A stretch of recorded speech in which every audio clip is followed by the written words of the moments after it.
Hey guys, Professor Bill, Comic Book University, and X-Men Gold issue number 13. All right, so we're going to start off a whole new thing now, Mojo Worldwide.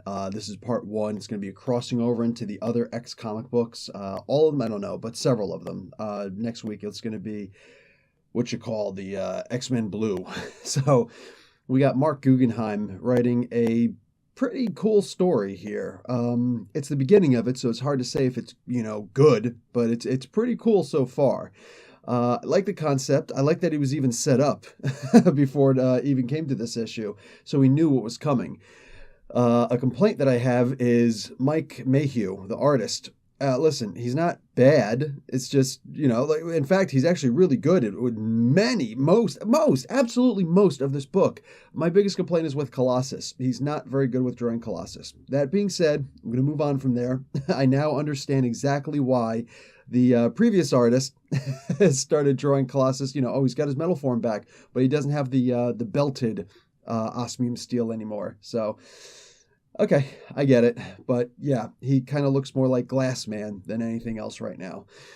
Anyway, still, the scenery's great. Everything's great. They had a really cool scene in here. I don't know if you guys remember previous, I'd said, I'm wondering about, now that we got the new Wolverine in here, the young Jamie Hudson, how's he going to feel when he meets up with Old Man Logan? So they actually do it here, and it's literally brushed off. It's just like, I heard that you're my son from another universe. He's like, uh-huh. He's like, huh, interesting. And they're just, So there's so much to like. Yeah, it's like, here's this big thing that could have been made out of it, but just as easily, they dismissed it completely. Like, okay, whatever. There's even a part later on where he's like, hey, Pops. And he's like, don't call me Pops. So I'm a little disappointed by the way that was handled. At the same time, I'm not insulted by the way that it happened. That's Wolverine. That's the Wolverines, right? That's the Wolverine Legacy. Just whatever. Water off a duck's back, right? So they're dealing with Mojo in this, who is trying to get super ratings. And of course, whenever the ratings are low, come on, what always happens? You always know when the ratings are low over in the Mojoverse, because all of a sudden he shows up with the X-Men. He don't bother nobody else. He only wants to talk because the X-Men are the highest ratings. They know what's up. They know what's going on. Man, now if only Mojo would get a drift of what's going on in the Fox universe, he'd be like, yeah, you know what? Never mind. Let's go see what's up with the Avengers. Okay, I'm going to stop being a jerk. Guys, this was a pretty fun comic. It looks like it's going to set up something really cool. This is more of the nostalgia verse than the Mojoverse, and that's actually mentioned in here. And